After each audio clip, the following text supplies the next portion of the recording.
second last session of the day, and what a way to run it up. We've got two of the great political ambassadors of our region joining us, and one of the great editorial bastions of our city in the middle, to have a little discussion about the politics of Western Sydney. Could you first welcome the New South Wales Minister for Western Sydney, the Minister for Sport, the Minister for WestConnex, the Minister for the City Deals, and the Member for Penrith, the Honourable Stuart Ayres. And the former Federal Treasurer of Australia, the current Shadow Federal Treasurer of Australia, the Member for McMahon, largely based around Fairfield, etc., the Honourable Chris Bowen. And the man in the middle with the striped shirt and the whistle in his mouth, the Editor-in-Chief of the Australian, Chris Dore. When we first invited him as editor of the Telegraph, he's ascended to now Editor-in-Chief status of the Australian. See what an invitation to BOOMTOWN gets you. But I particularly want to thank Chris, who's the power behind, most recently, the Bradfield, the Fair Go for the West, part of the Telegraph, and also part of the team that helped us convince everybody that Western Sydney really did need an airport. Over to you, Chris. Thanks, Chris. You know you're struggling when you get more muted applause than the two gentlemen on the other side, but thank you all the same.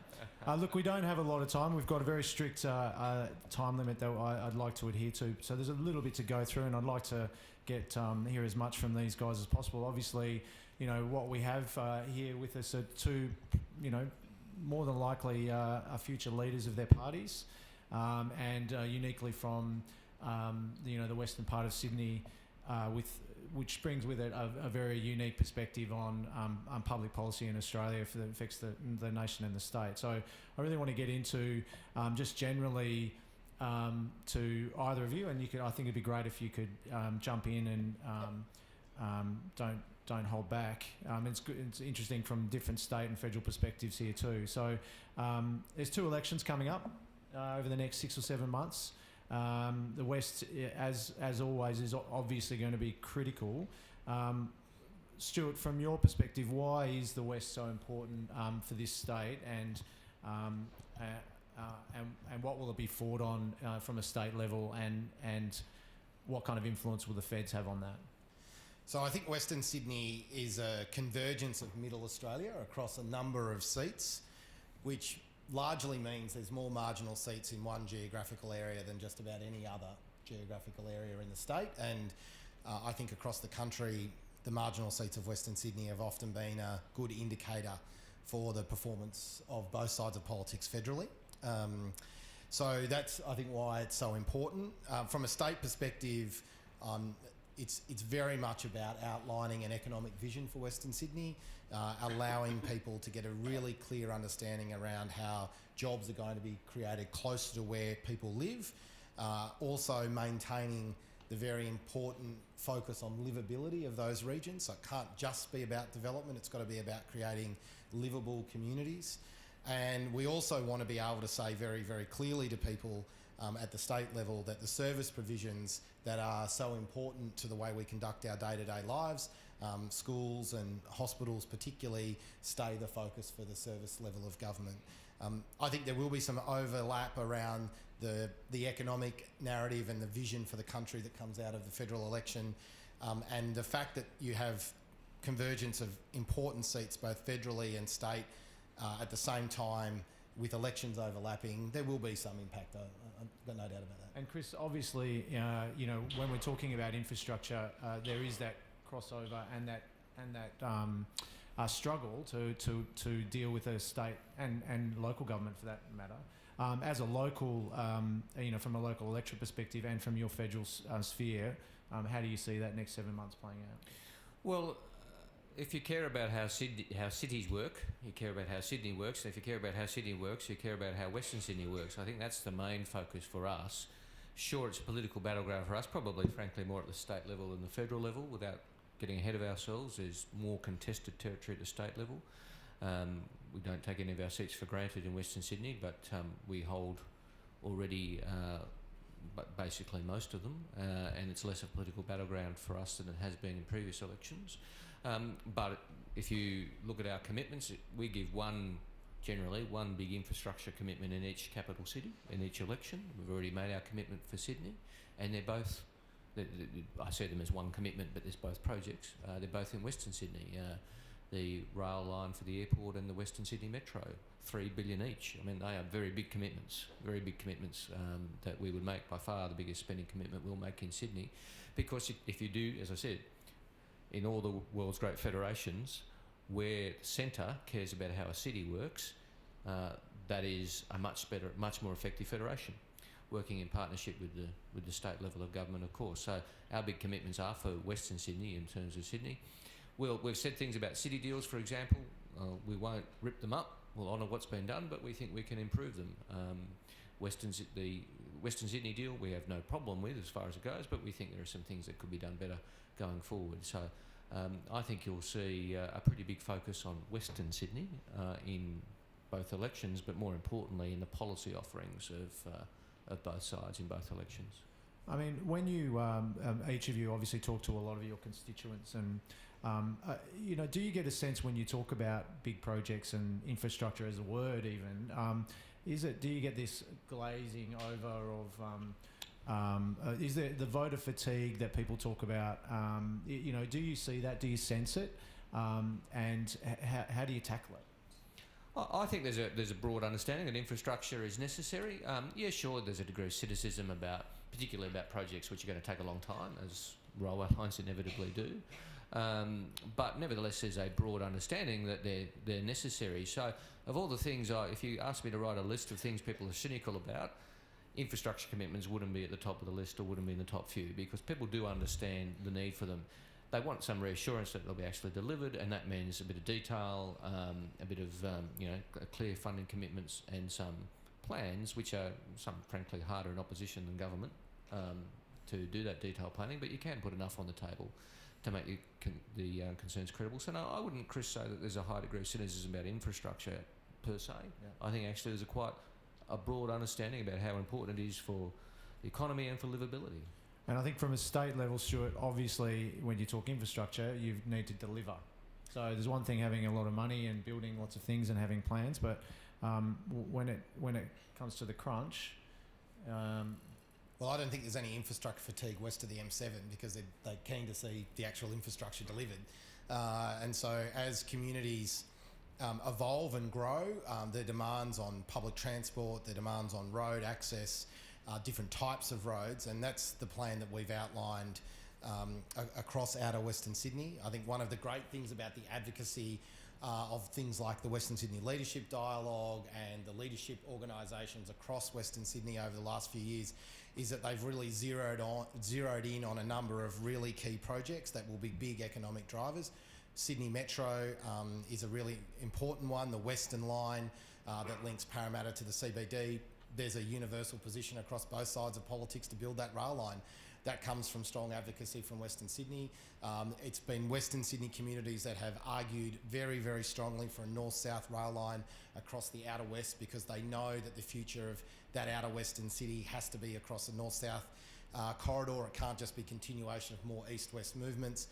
Once again, both sides of politics, both tiers of government are committed to that north-south rail line. I think what you're seeing is the political leadership responding to the really clear advocacy and demands coming from the community.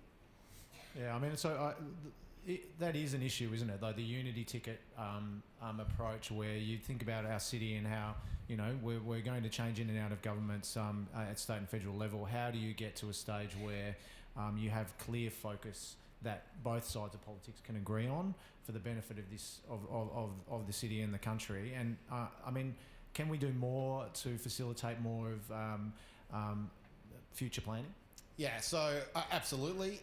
Whilst I know that my learned colleague on the other side of the table has a slightly different view on city deals, I think that the city deal in Western Sydney has really been a profound step forward. It's a level of collaboration or collaborative government that we haven't seen before.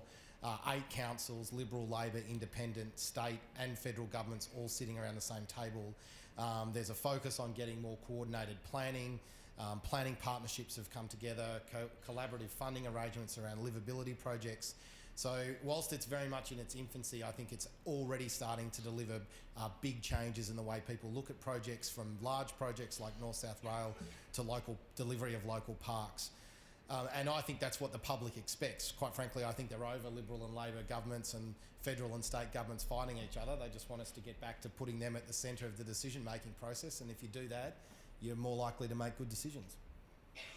Oh, look, I by and large agree with that. And I think actually in New South Wales, broadly speaking, we've done better at that than some other states. I mean, we haven't had the brawls over infrastructure. We have different perspectives and disagreements, but I think it's been pretty well managed in New South Wales between both parties and both levels of government, frankly, over the last, say, decade. Well, in some cases, there's more disagreement within the parties than between the parties. Well, perhaps so. Which brings us to the airport. So, I mean, Chris, what is your position on Badgerys in terms of, you know, the 24/7? Yeah. And you know, I mean, I know obviously there are you know, Ed Husick is a good mate of yours and a pretty strong advocate of in the western suburbs, and his position is very clear. How do you feel about that, and how are you going to negotiate it? Oh, well, obviously I support the construction of Western Sydney Airport, and I support it strongly, and I support the economic benefits for it. Actually, my electorate is probably the most affected in terms of noise, certainly in terms of density. Badgerys Creek is just on the southern edge of my electorate, but planes will fly pretty clearly over my electorate. And there's been a change in community attitude. I was mayor of Fairfield 20 years ago. It's a very different conversation then than now. I do think, though, that there is a very strong, while the airport has more support now than it did 20 years ago, there's a very strong view about noise at night. And frankly, there's a, right or for wrong, there's a view that if Kingsford Smith has a curfew, Western Sydney should have a curfew. If you did a poll with the people of Western Sydney, that is what they will say. I think that can be managed. The beauty of Badgerys Creek is that you can have flights at night over very unpopulated areas. To the south, there's, you know, expanses of forest where there's less concern about disturbing anybody. That was a policy we took to the last election, which is a very sensible one, to say, well, sure, if you're going to have night flights, they can be managed in a way which is, in many senses, an effective curfew, in that you're not having planes over densely populated areas at night. That's just plain common sense, I think. And I think now that, again, we announced that, it was a bit controversial when we announced it, but actually I think it got to a bipartisan position, whereas that's a sensible thing to do. What's your view on that, Stuart? Yeah, airport must operate 24/7. Economically, it's not worth building unless you do it. Also, socially, you don't want to lock Western Sydney out of a third of the world if you run a curfew that stops the airport from operating. And it's not always the time that aircraft land, it's the time slot you get in the location you have to take off on. If that doesn't line up with available space in this airport, you simply just don't have connectivity to those locations. It's a big challenge for Sydney Airport. I think the no-fly zone concept works.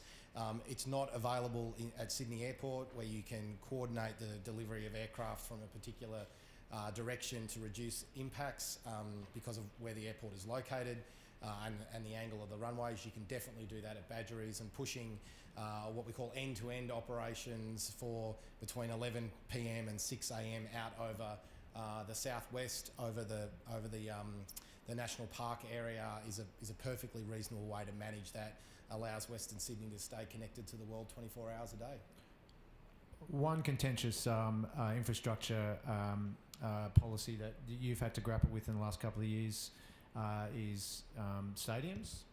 Are you going to announce a new stadiums policy today for us, or No, stuck with the same one now? No, I've had the same stadium policy since about 2014.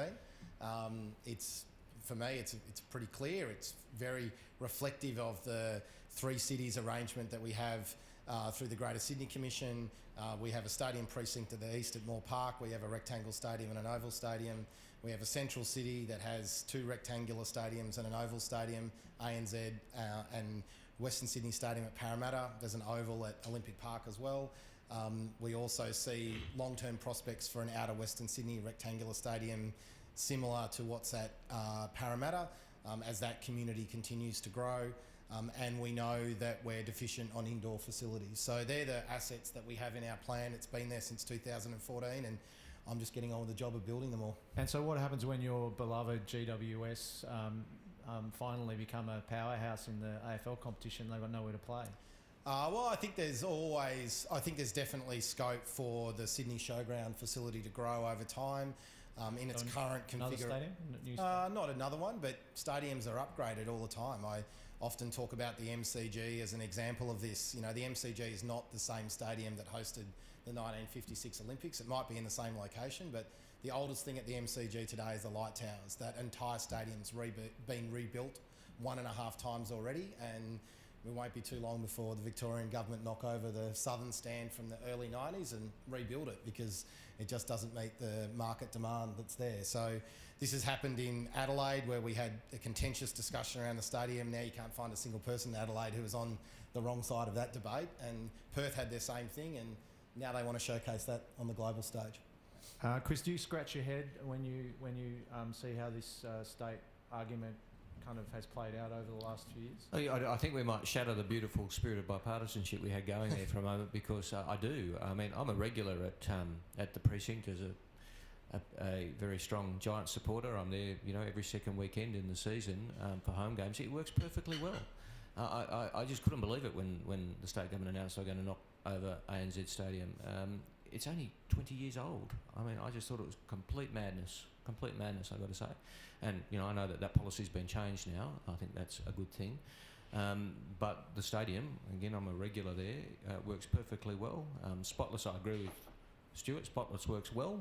And in time, when the Giants hold the premiership next year and beyond, it can be expanded at an appropriate time. But knocking down perfectly good stadia struck me as very, very odd. I hope this is no reflection on my questioning ability at the moment, but I'm getting flooded with questions that I should be asking. Welcome to our world. Free feedback. Negative gearing. Knowing what you know today about where the market is, would you have come up with this position, and how are you going to adjust it? Absolutely. This is the right policy. When we announced this policy 2.5 years ago, and I think that says something, it's good to have a policy debate, and there's sometimes an argument of, do we have enough policy reform? Well, frankly, we're getting out there and we're putting policies out there for discussion, and not saving them to an election campaign, and certainly not saving them to be implemented after an election without a mandate. I think that's a good thing.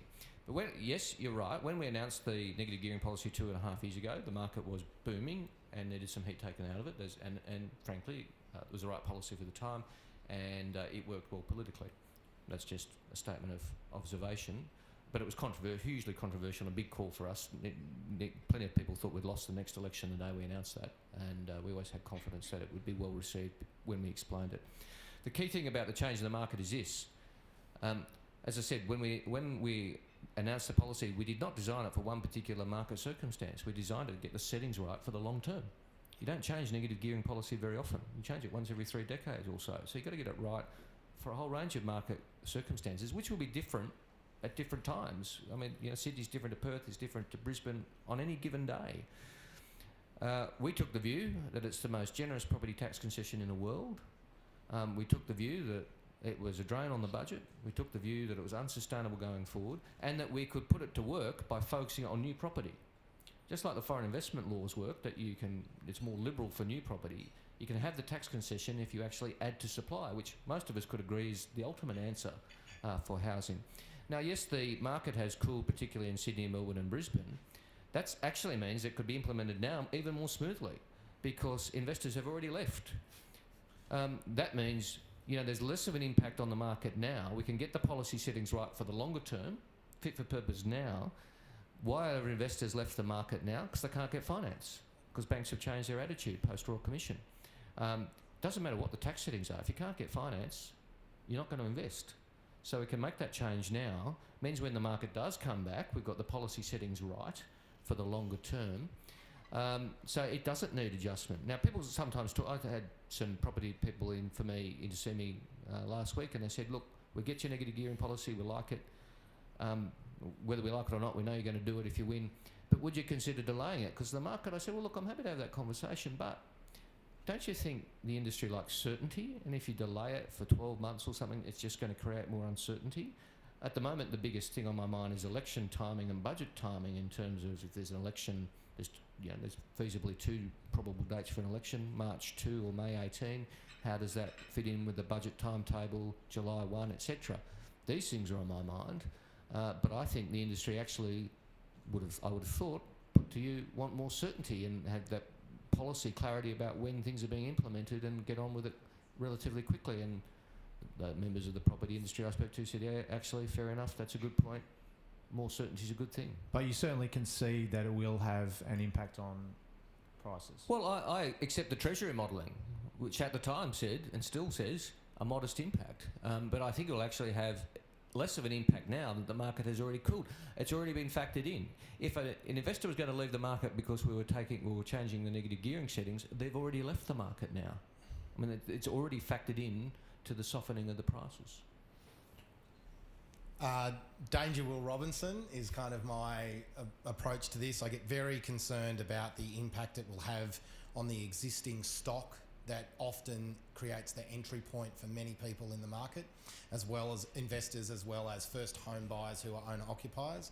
I think it will heavily push it will push investors in large numbers to new stock in locations that are not necessarily ready for higher densities.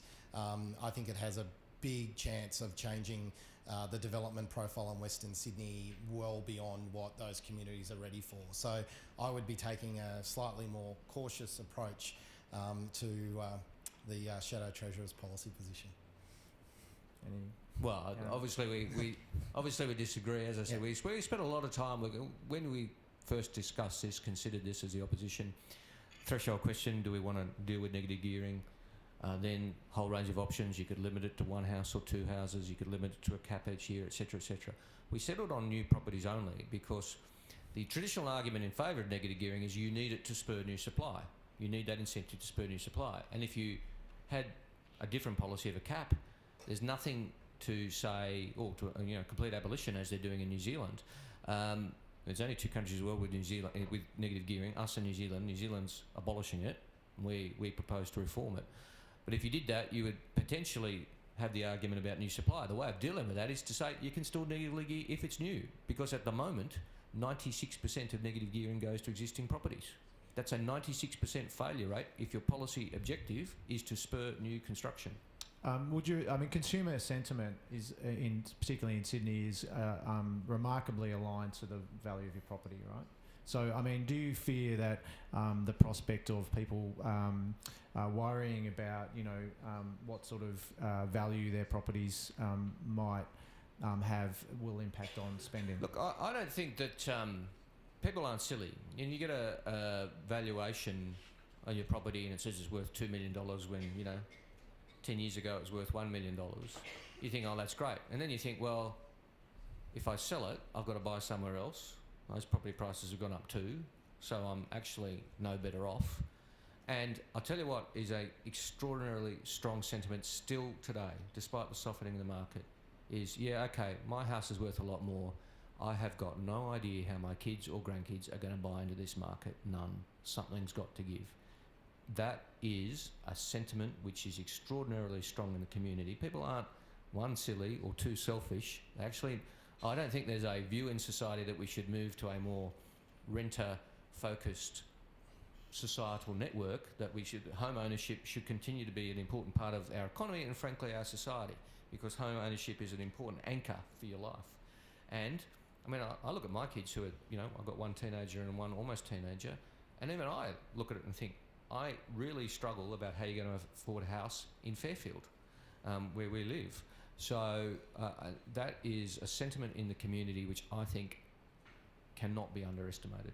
Very quickly, Stuart, obviously your government's changes to first home buyer, it's had a big impact, and particularly in the West? Yeah, well, I think we've largely tried to incentivise first homeowners to be able to access new product as well. I think we're all agreed on trying to generate new supply, which is infrastructure-led for us. Open up land, make sure it's well connected to infrastructure, and provide incentives around getting access to new stock. But one of the things I've learnt over my time is that even if you're trying to incentivise new stock, you can't pull the first step on the ladder out, or the very first step is much bigger. And that's where I get a little bit concerned, that if you pull out that first step on the property ladder, it makes it even harder for people to get in. And new stock is going to be more expensive unless it's significantly smaller, i.e. more density, to be able to access. And that's where I get a little bit concerned around the diversity of property stock skewing too far one way before communities are ready for it.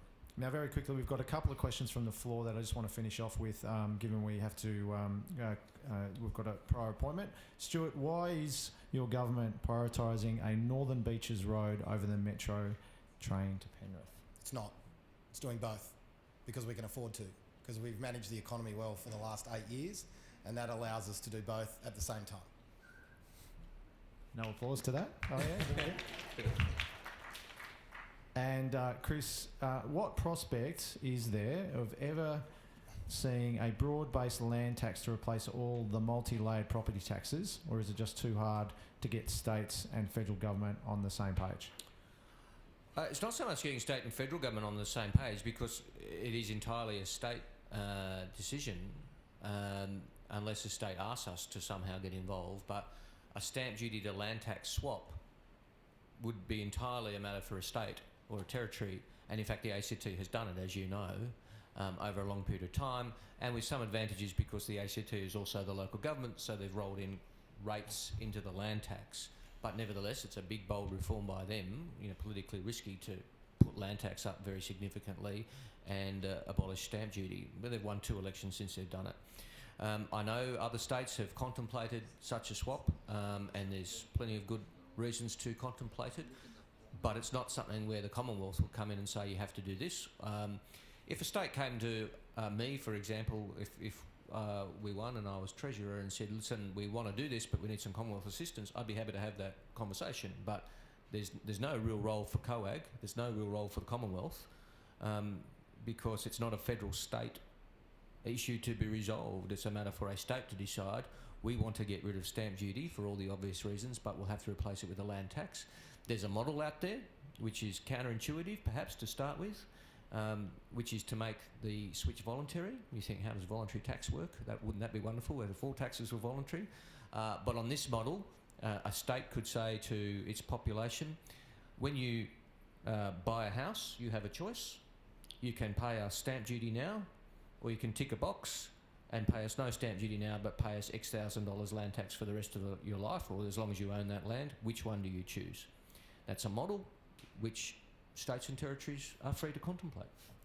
Lastly, just on areas of state and federal concerns, population. Now, we've currently got the Premier of New South Wales and the Treasurer quite clearly stating that there needs to be some look at the impact on Western Sydney of the current population policy, the immigration policy. You've spoken fondly of the very diverse part of Sydney you come from, and the different parts of the world that actually live in your electorate, for instance. What's your position on population policy as it actually impacts on Western Sydney? I think population policy, Chris, immediately comes to infrastructure policy, the things we've been discussing. I mean, I represent the most multicultural electorate in Australia. We're a wonderful, vibrant community. And immigration is obviously very popular because it is who we are, but at the same time there's genuine concerns about infrastructure. And when you drill down to it, I don't know how Stuart finds it, but when I've drilled down to a conversation with one of my constituents about immigration and population policy, the conversation is actually about infrastructure. It's actually about keeping up and the way the city works. So when I say infrastructure, I don't just mean roads and rail, I mean hospitals, schools, the whole shebang. And your part of Western Sydney is actually very different to Chris's, but do you agree with that position? Yeah, I do. I think that one of the common misconceptions, we're actually not far apart geographically in the seats that we represent, but Chris has one of the most diverse electorates in the country, and I've probably got one of the least diverse electorates in the country, and that in itself shows you the broad diversity that is Western Sydney. But you don't have to dive deeply into one of those coffee or conversations in the front bar of a pub to realise that conversation about population is really a conversation about infrastructure. And one of the things that I've seen over particularly the last decade, where the federal government has wanted to play more in the infrastructure space, which has traditionally been a state government responsibility, I think is largely for two reasons. One is more of the revenue that's generated out of taxes is being generated at the federal level. And then secondly, I think they recognise that the economic output of cities is more important to the country now than what it has been historically in the past. So the economic productivity of a city means you've got to have access to good infrastructure. Those two things, I think, mean that it's a natural opportunity now to bring states to the table around population discussion, around immigration rates, so that you can pipeline the way cities evolve and the speed at which infrastructure is delivered. The one thing this discussion can never ever be about is saying slow down immigration so you can slow down infrastructure. That simply is not an acceptable position. You can't trade off migration to say, well, we're not going to build infrastructure because we already know we have a backlog, so you have to keep the foot to the floor on that. But you are saying slow down in migration. I think there's a genuine conversation to talk about how do migration patterns work, and I think you can tap the brake. I've got no doubt about that. But tapping the brake That's on a yes? yeah, tapping the brake on migrants in Western Sydney. Tapping the brake on migration across the country. It's not Western Sydney specific. You've got to absorb them everywhere. So tap the brake there to give you a chance for your infrastructure to breathe and perform. Well, I don't think reducing immigration is the answer. I think better infrastructure is the answer. I think immigration for economic purposes is pretty important for the country. In terms of employment and skills, and 67% of our immigration program is skilled. So if you're tapping the brake on skills And demand. and demand as well. Absolutely. Are you surprised when you see the Treasurer of New South Wales talk about tapping the brake on? A little, and I don't think it's the right answer for the state going forward. I accept there's, I think we're all accepting there's infrastructure issues. I just don't accept that a reduction in immigration. I mean, what's a tap at the brake? Is it 10,000? Is it 20,000? That's spread across the whole country. Is that going to change the infrastructure needs? Will give us time to catch up? I just don't think it's the right answer. What's a tap at the brake? Oh, I think it's a conversation at the table, right? It's to say if 60 or 70% of the migration intake goes to two cities in Australia, are those two cities then getting their fair share of the infrastructure slice of the pie? Can you distribute them differently? Are you able to create opportunities in regional locations or other capital cities so that you can spread that movement more evenly? That's what I think we want to be able to say. We want to be able to have a seat at the table that says, let's have this discussion as a nation. I think it's fair to say that whatever you're doing around the migration impact, you've still got to be driving towards productivity. We've seen flatlining of productivity over some time now. We want to be able to invest in things that are more productive. And so all of those things intersect. And at the moment, most state governments don't feel like they have access to that lever. Whilst I don't necessarily think we need full access to the lever, I think we should be able to have that discussion around the table. But so when we're talking about infrastructure and population, we're not necessarily talking about roads, as Chris alluded to. We're talking about services, right? Yeah, well, that's what we spend our money on. 54% of the state budget goes to health and education. So if you've got a poor... So why are you spending more money on those areas that you need to tap the brake on? So why aren't we spending more areas on where we need to tap the brake? Yeah. No, so you're saying we need to tap the brake to do what? So you can catch up on what? Yeah, I think it's on the large-scale, big capital works infrastructure, roads and rail particularly. If you want those to be able to perform the way you've designed them, you can't keep pouring more people into exactly the same locations. And at the moment, the reality is that migration is driving in Sydney and Melbourne. Migration is driving a huge portion of that growth. In other locations, it's birth rate. But in Sydney and Melbourne, migration is a big impact. And so we're saying, give us a seat at the table to talk about whether there's a better way to do that. And at the moment, we think there's a good opportunity just to say, slow that down, to give the spend on infrastructure that we think's affordable, to give it a chance to deliver output.